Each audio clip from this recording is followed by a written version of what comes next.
L'invité de la matinale sur NC Première. Et ce matin, nous recevons Philippe Ardouin, coordinateur du plan de prévention de la délinquance à la province sud. La première partie avec les questions de Thierry Belmont. Bonjour Philippe Ardouin. Bonjour. Le plan de prévention de la délinquance 2017-2018 a donc été adopté vendredi dernier. Inutile de vous dire que l'on en attend beaucoup de ce plan, vu le contexte actuel. Vous le dites vous-même, des mineurs impliqués dans 3 faits de délinquance sur 5. Ce plan a donc l'obligation, Philippe Ardouin, on n'a plus le choix d'être efficace. Vous en êtes conscient?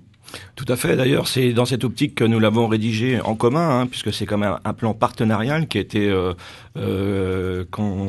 conçu avec tous les représentants des conseils locaux de sécurité des communes de la province sud qui en sont dotés, également avec la direction de la protection judiciaire de l'enfance et de la jeunesse, la mission à la condition féminine, plus d'autres partenaires qui ont été associés. Donc l'objectif finalement, c'est vraiment d'avoir une réelle stratégie face au constat assez accablant dont vous venez de parler. Et pourquoi il sera plus efficace que les autres plans qui ont été menés jusque-là? Alors, ce qu'on a constaté avec les différents coordonnateurs des contrats locaux de sécurité et de prévention de la délinquance, c'est qu'en fait, les communes, pour chacune d'entre elles, exerçaient des missions et mettaient en place des dispositifs, mais chacun restait avec ses dispositifs dans son coin. Et ça manquait vraiment de coordination, d'homogénéisation et d'une véritable stratégie commune pour faire face à ce constat. Donc plus de coordination, plus d'organisation, si je comprends bien. Ça veut dire qu'on a vraiment conscience aujourd'hui que l'on a atteint un stade critique, Philippe Ardouin, où les jeunes peuvent encore être rattrapés, les comportements peuvent encore être corrigés. Il n'est pas possible, on l'a bien compris, que ce ne soit que des effets d'annonce. Pas du tout. En fait, nous, on est conscients et on a la volonté, effectivement, de corriger tous ces comportements. Comme vous le dites, je pense qu'il n'y a pas de limite à ce type de correction. On faut quand même garder espoir. Il y a du bon dans beaucoup de jeunes. Bon, il faut savoir également que il y a de l'inquiétude aussi. On l'a vu, la moitié de ces mineurs qui sont impliqués dans ces faits de délinquance aujourd'hui ont moins de 15 ans. Tout à fait. C'est ce qu'on constate, c'est qu'en fait, l'âge pour démarrer la délinquance, si on peut le dire comme ça, commence de plus en plus jeune. Et donc, c'est pour ça qu'on souhaite intervenir au-delà de ce qui se faisait jusqu'à maintenant, toutes les interventions qui pouvaient être au niveau des collèges et des lycées dans le cadre de la prévention, qui est une des actions du plan. Il y en a beaucoup d'autres, il y en a une vingtaine. On souhaite maintenant également intervenir dès le primaire. Alors, entrons justement dans ces actions, dans le concret. L'accent est donc mis sur la jeunesse. Dans le primaire, tout d'abord, quels sont les outils de prévention que vous allez mettre en place?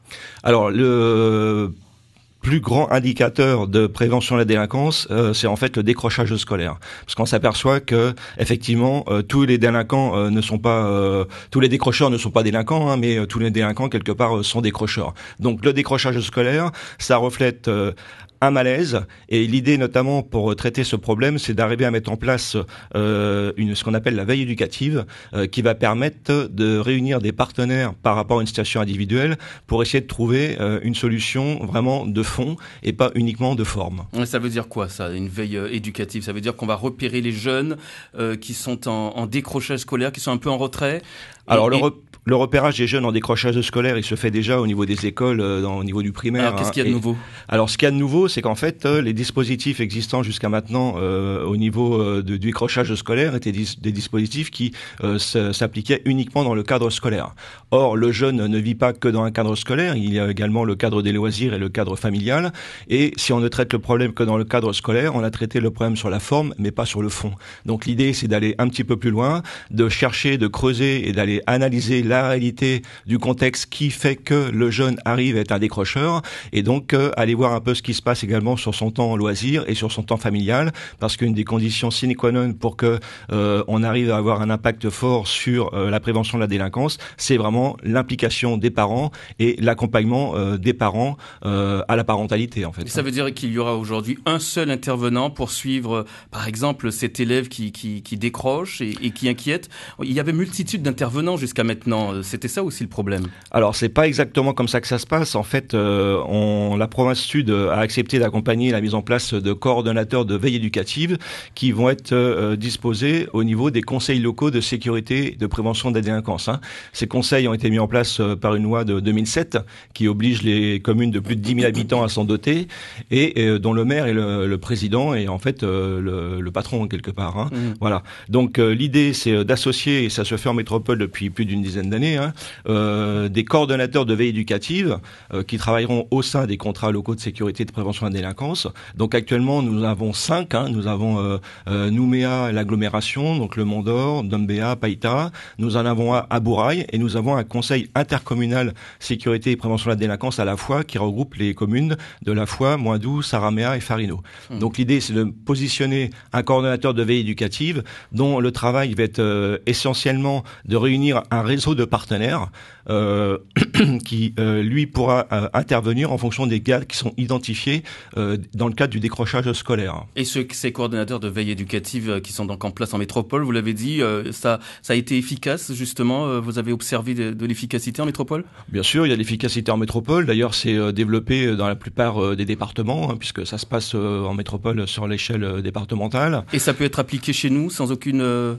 difficulté? Oui, il n'y a aucun problème pour l'appliquer chez nous. Alors ça c'est déjà fait sur la commune de Païta, où il y a donc eu un essai, on va dire, quelque part, de mise en place d'une veille éducative pendant presque 2 ans, qui n'a pas été très performant parce que, effectivement, au niveau du recrutement, la personne qui avait été choisie avait pas vraiment l'étendue des compétences qu'il fallait avoir pour pouvoir réunir les partenaires, animer un réseau, dynamiser tout ça et faire en sorte que les choses avancent. Et qu'est-ce qui nous dit qu'aujourd'hui ça va changer?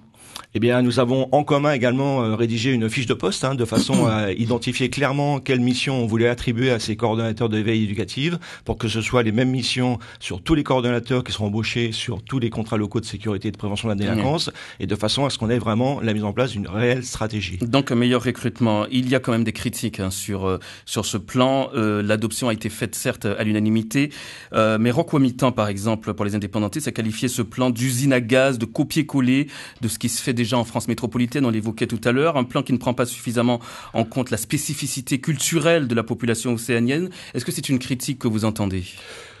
Quelque part, on peut entendre toutes les critiques, puisque chacun peut s'exprimer par rapport à sa propre analyse. Ce qu'on a cherché à faire quand même, c'est d'abord ne pas créer quelque chose nous-mêmes. C'est-à-dire que ce plan, c'est une déclinaison de la stratégie nationale du Conseil interministériel de prévention de la délinquance, qui émet un plan quinquennal. Donc effectivement, le plan quinquennal sur lequel on travaille, c'est le plan 2013-2017. C'est cette stratégie nationale justement qui est montrée du doigt par certains. Et qui se disent, voilà, c'est une stratégie justement nationale qui n'est pas forcément adaptable chez nous. Alors, nous n'avons pas fait un copier-coller, évidemment, parce que on est tous en Calédonie, soit d'origine calédonienne, soit en Calédonie depuis un certain nombre d'années. On sait très bien qu'on peut pas faire des copier-coller avec la métropole. Donc, effectivement, ce plan, on s'en est servi comme d'une base, une trame, pour également suivre une stratégie sur un large plan, mais on l'a complètement adapté aux réalités de la Nouvelle-Calédonie. Les gens qui travaillent dans les conseils locaux de sécurité et de la prévention de la délinquance sont sur le terrain, ils sont au fait des réalités des situations qu'ils rencontrent, et donc on a été trouver des solutions qui sont complètement adaptées à ce qu'on rencontre en province sud. Et pour rebondir sur ce que vous disiez par rapport à l'implication des coutumiers, eh bien si vous lisez attentivement ce plan, vous verrez que dans toutes les fiches actions, les coutumiers sont dans les partenaires principaux qui seront réunis pour analyser tous les problèmes qu'on leur rencontre, parce qu'il est bien évident qu'on ne peut pas en Calédonie mettre en place des actions sans s'associer le travail des coutumiers. J'ai lu attentivement ce plan et j'ai aussi lu Philippe Ardouin qu'il peut être amené à évoluer ce plan. Tout à fait, puisque comme on l'a dit tout à l'heure, on s'appuie sur la stratégie nationale, donc sur l'ancienne stratégie quinquennale qui finit en 2017. On est dans une période intermédiaire, donc on l'a mis sur 2017-2018.